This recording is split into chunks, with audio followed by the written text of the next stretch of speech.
Hello there guys, Paul Christensen with Oregon Thread-iT. Wanted to show you how our bit pull works.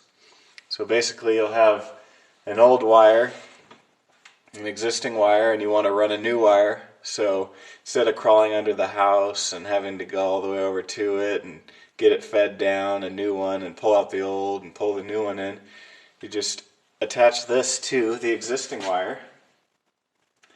Screw it right into the end there.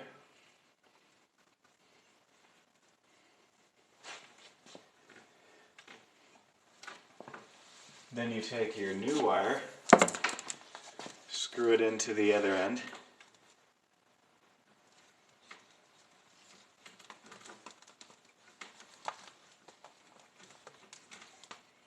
Now what you'll do is you'll pull